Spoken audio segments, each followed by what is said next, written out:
This is a shir on Likutei Sichos, Chelek Chof Daled, book 24, Shoftim, the Sicha of Shoftim, the first Sicha.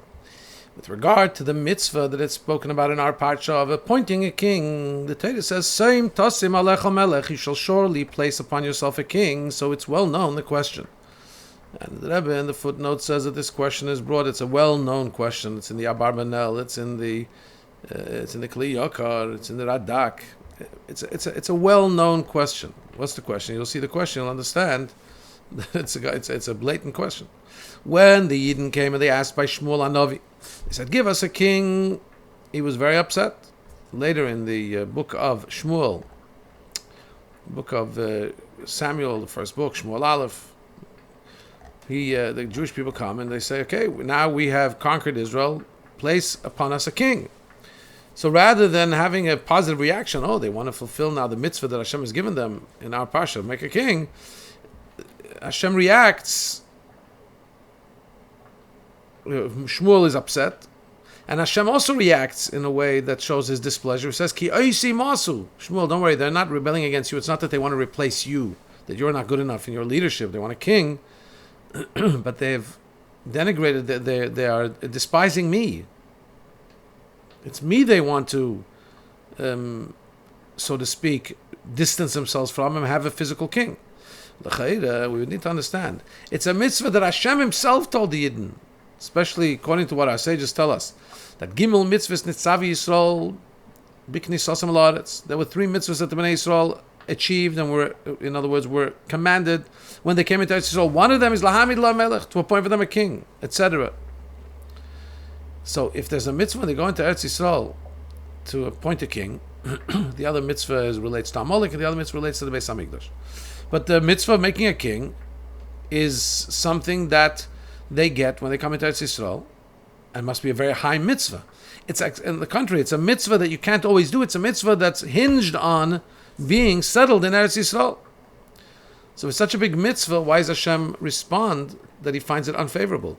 And on the other hand, if when they asked for a king somehow it was improper, so why does Hashem say at that time to Shmuel, you know what? They asked for a king, let's give them a king. And he tells him to appoint a king, King Shaul. Shaul, the king, is appointed as a response to that request that the Bnei Yisrael have.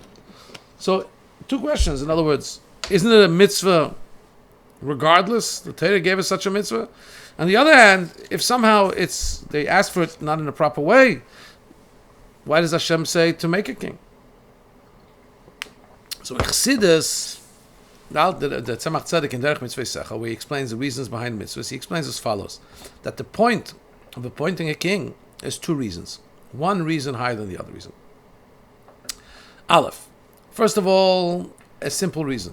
Because as the Mishnah says, you have to pray for the strength of the government you're in, because if not for the fear of government, a person would swallow the other person alive. In other words, were there not policing and rules and civil enforcement of rules, government enforcement, kingdom enforcement, then people may swallow each other up alive. There would be anarchy. It would be mayhem in society. We need a governing force on top of us in order to have humans interact properly and civilly in a society that can operate. In other words, the king has to literally be the one that directs and executes and lead the behavior of the people in his country, that should be appropriate behavior. Even when you say, well, we're talking about rational people. Come on, we all understand that if A steals from B and B steals from C and C steals from A, it's just society becomes lawless, reckless, a dangerous place, a place where nobody is excited. There's a joke. Somebody once told me, a guy lands in Italy. He takes a taxi, and the taxi is going through all the red lights. And finally he comes to a green light. He screeches to a halt. The guy asked, "Hey, what's the matter? Why do you I understand why you go through red lights. You're in a hurry. You don't want to wait for red lights. Why do you stop when you come to a green light?" So he says, "I'm scared maybe my brother coming the other way." if everybody's lawless, that affects negatively anybody. So it is possible to understand that civil, sane, intellectual people understand that they should act appropriately. Nonetheless, that's not enough, because besides for the rational part that we have as humans, we also have the fact that what it says in the end of the bracha, in the end of the third portion of Kriya Shema, we talk about tzitzis, says that don't go after your heart and your eyes, because the eye sees and the heart desires. And so therefore it may be that intellectually one would understand that one needs to behave civilly, but there's urges and impulses that perhaps would not be controlled. And therefore you need the king. Even though you may see something and want to steal it, but you see that there's a camera and there's a policeman and there's a fine and there's a jail, so people will conduct themselves appropriately. That's the lower level of what kingship is. Second level is once there's already a governance of the mind over heart, the person is always in control of his behavior. We're not scared that he's going to have a temporary lapse and follow his animalistic urge to go and steal something. He knows, no, he's in control of what's appropriate behavior. So we don't need a king for civil behavior. However, there are some things that a person at his level doesn't have the das, doesn't have the perception to understand how he should act in that way. And the king, who's intrinsically a higher person, we're talking here about a king appointed by a prophet, and because of his maila, because of his advanced state of being, he is what we call, the Torah calls Shol. The Shol was Mishichmei v'mayla govei mikol ha'am. He was from his shoulder and upwards higher than everybody. In other words, a head above the rest, literally. A head above the rest doesn't just mean a physical stature. It means his intellectual and spiritual stature, most importantly, is that he's way above the people. So when he gives instructions about how a person should conduct himself and people follow him, that is sharing with them some inner vision, some inner recognition and level that he has that the people don't have. Even the people that are high level in terms of functioning as a civil society and being good people and being people that follow their minds, not their hearts.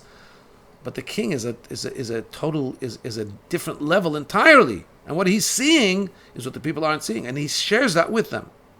And that's in its source, says the Rebbe, what by Am Yisrael is supposed to be a king. Their master and king is Hashem. That's the ultimate master. The king of flesh and blood that is appointed is a intermediary. It's somebody placed here on earth to reveal the kingship of Hashem to the Jewish people. In other words, like this. Yidden on their own are believers in Hashem. They understand, they feel, they get it, that their chayas, their vitality comes from the malchus, comes from the kingship, from the kingship of Hashem. And that automatically should bring about by them the bittul to Hashem. However, if they don't have that bittul, they don't have that feeling of submission to Hashem, they need a physical king that through the fear, through the awe of his kingship, they now get a fear of Hashem.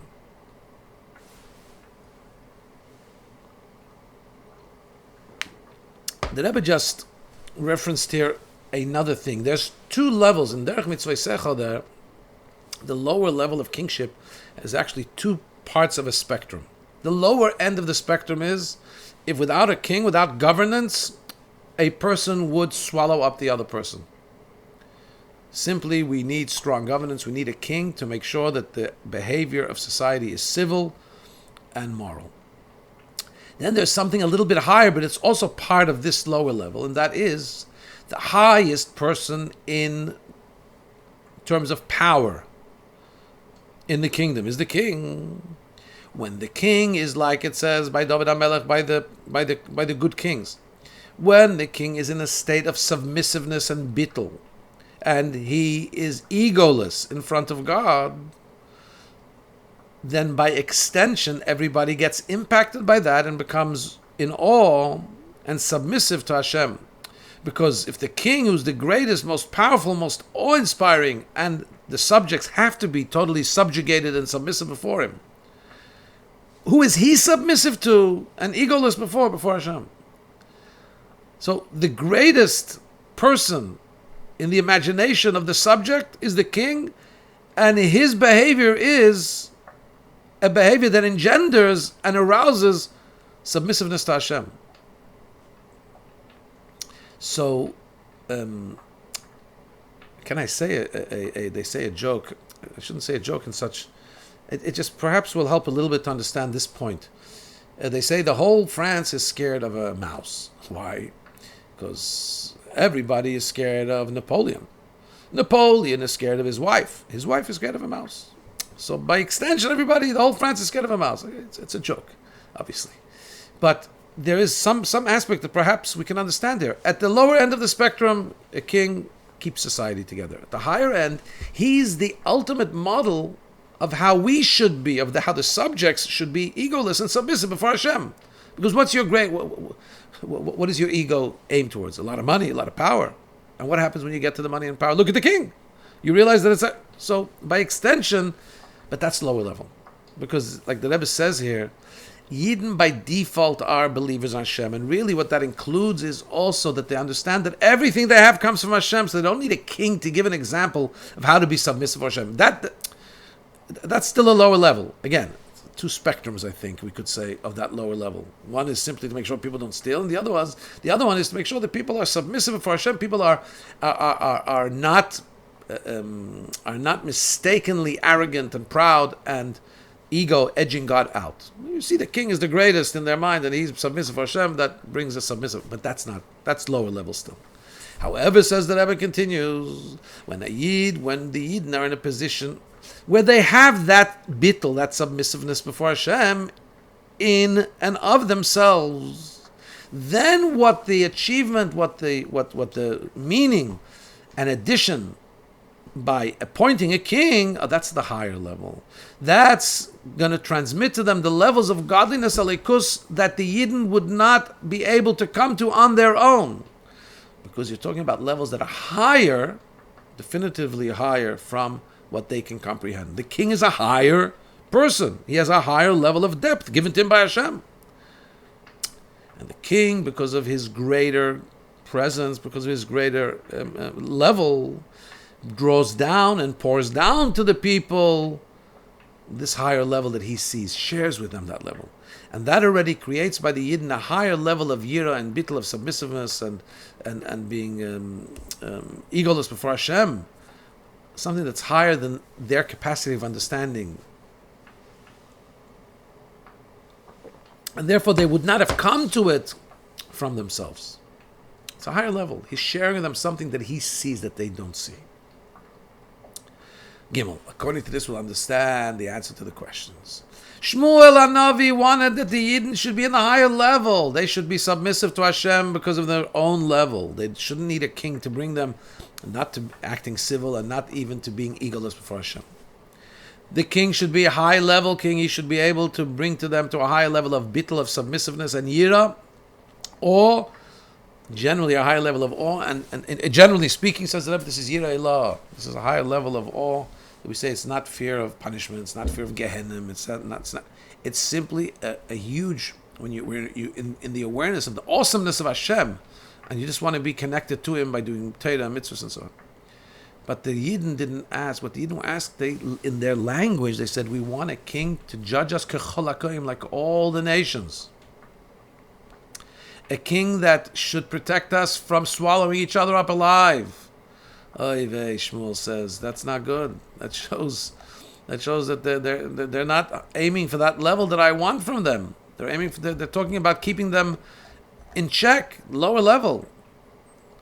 And that's why Hashem said, Shmuel, the problem is, Oisi Masu, they have denigrated me. They don't want me. In other words, I'm not enough of a presence in their lives that should be able to save them from acting properly. Should be able to inspire them to act properly. If I, says Hashem, would be more uppermost in their lives, they wouldn't need a king to do what a king does in all nations, which is provide a government that holds everybody in place.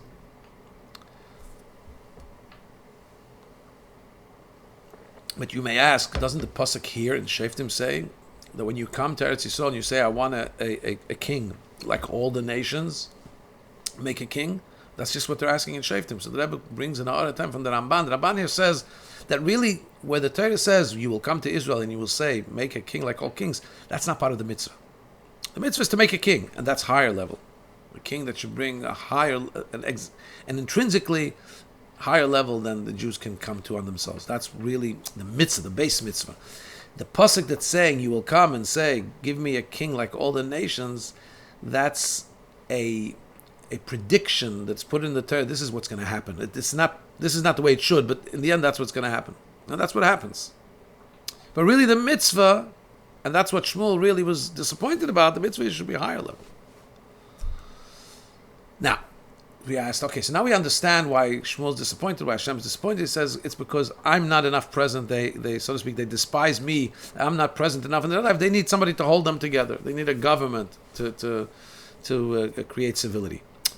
However, we asked another question. If there's a disappointment, so why not say, hey, guys, work on yourselves, bring yourselves to a proper place, proper societal governance without a king, and then we'll give you the king, the higher level as intended.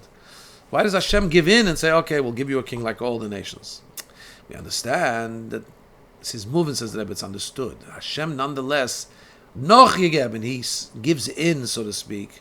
And he says, okay, guys, if that's where you're up to, place for yourself a king at that level. Because if there's a lack of yirah, if there's a lack of awe of Hashem, whatever reason it is, even if it's a disappointment that they should be a higher level, but that's the level they're at. That's realistically where they're at. So nonetheless, even if it's a disappointment, that society should have come to that place on their own without a king, you can't wait though. And if that's where they're holding, God forbid that until that time where the Yid comes to it on his own, there should be no king. Appoint a king, even for the lower level. Right away, you need a king. Right away, when there's a realization that there's a lack of self-control, which should be self-motivated, doesn't need a king, bring in a king. If that's the reality. And then, as time progresses, here we're talking about it in Avodas Hashem, right? As time progresses, a person will reach a level where he's already, so to speak, a proper person that acts in the way he should act. He doesn't need that external influence that brings him to submissiveness and to awe of Hashem and to proper behavior. Then he'll be able to avail himself of the higher level of king, where the king brings him things he wouldn't be able to reach on his own. Higher level of yirah, the higher level of supernal fear of Hashem. Dalet 4. The Rebbe says we're not going to leave this in the realm of an answer to a what seems to be a contradiction between the mitzvah as said in our parsha and what unfolded in Shmuel.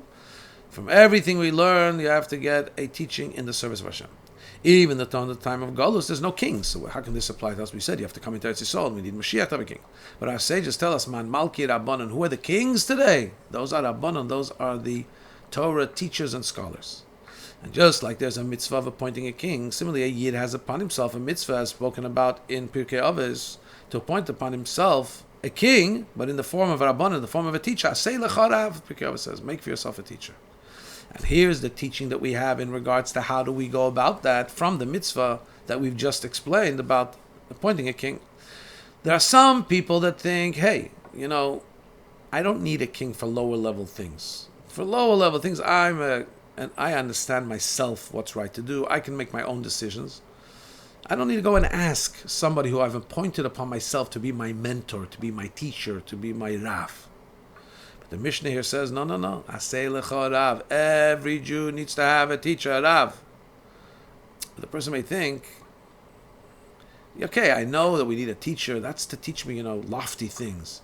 But I'm talking about simple things. I can self-control. I can know if I have a choice to do this or to do that. I'm able to rely on my own judgment that I'm doing what's better for Hashem, what's better altruistically, not what's better for me, myself personally, subjectively. No. Hello. I know that that's where you would like to be. You'd like to be this person that can conduct himself properly. I You've seen already that time has passed and you're still in that same lower level where you're still not totally leading your life, making the right decisions that are all God-based and not personally based. No, but still, I don't need a Rav for that. I'm going to wait till Hashem inspires me from above. This is something demeaning, in other words, below me, to go and consult on things that are simple and I should be able to figure out myself. Hashem will inspire me, bring me to a level of maturity, emotional, spiritual maturity, where I'll be able to do the lower level things myself. So here we have the instruction from what took place by the time of Shaul. When they came and asked the king, they said, they admitted, we're not at the level we should be. We need a king to, just like other people, just like other nations, he's a king, just to make us civil, to make us fear Hashem in a very basic way. And here's where we have that lesson now applied to us. Even though really what Hashem wants, and really, yes, you're right, you should be able to act properly and intellectual and spiritually mature, and the king would be to bring it to a higher level only. But if you understand that your situation is, as to paraphrase what Hashem said, Oisi masu, me you have despised. God forbid, in other words, a Yid could be living a life where Hashem is not at the center of everything, is not always present as being what motivates his decisions. Or God forbid, achshash, even a suspicion that perhaps some of his decisions are ego-based or animalistically based, not God-based. Place for yourself a king. In other words, in this context, the king is a Rav. Go make sure to ask somebody else how your behavior should be.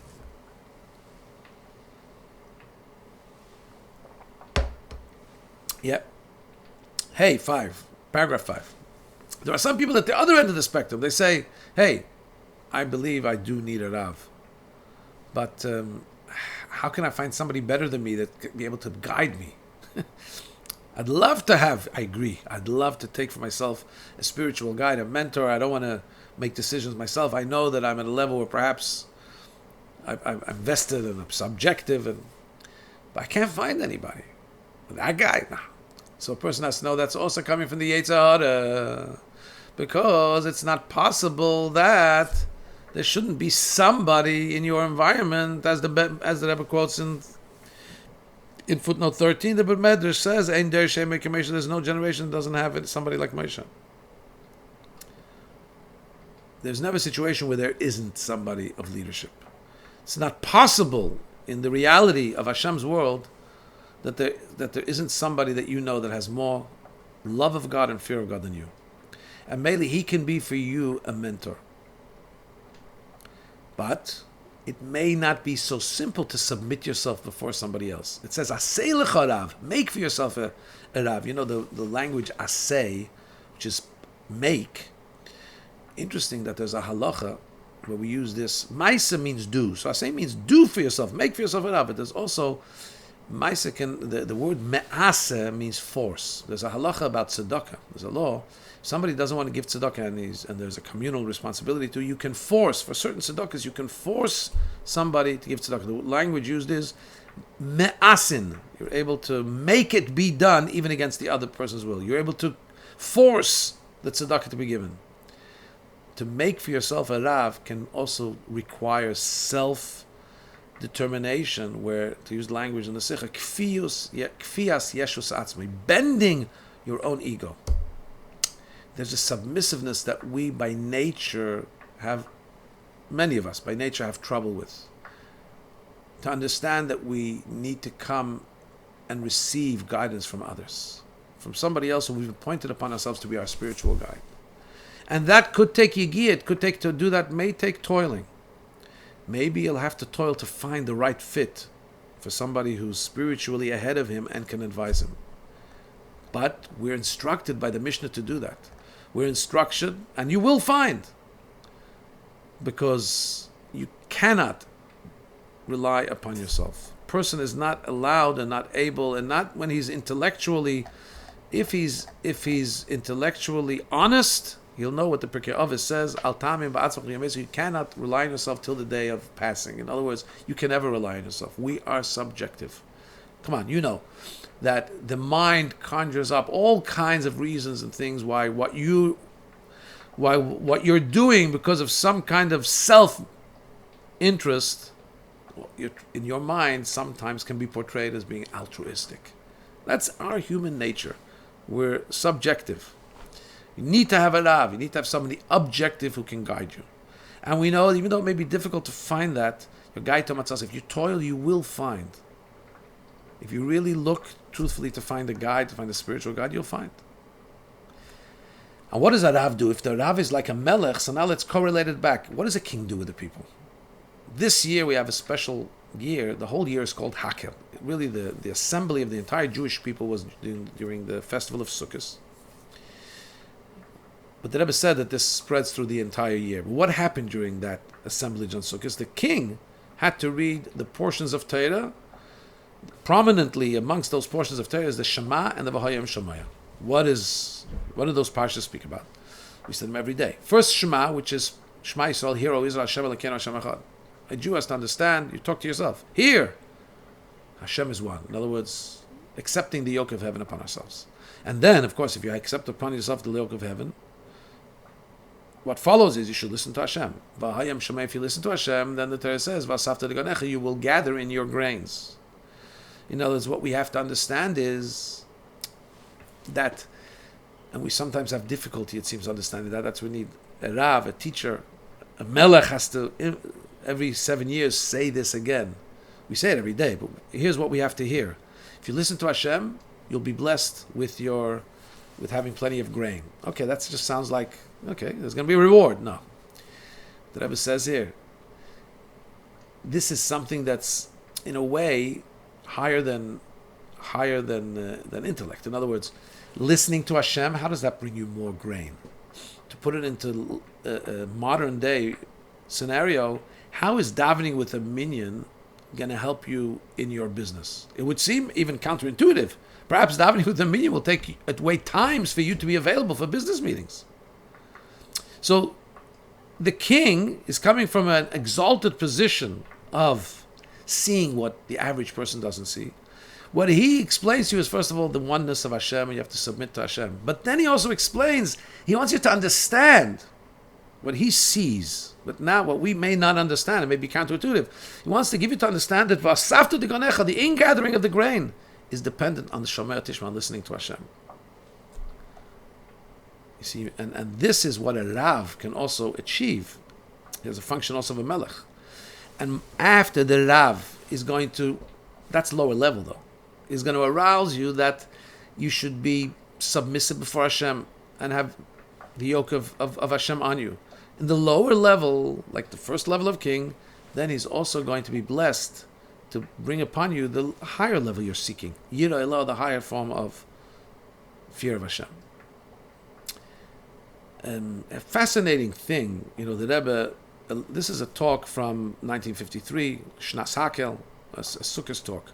The Rebbe spoke about this in Tafshin Memvav, I believe, 1986. Was at the end of 85 or 86. The Rebbe spoke about this, and he used the language Bakosha Nafshis, a heartfelt request that everybody should appoint for themselves a Rav, a spiritual guide, a mentor.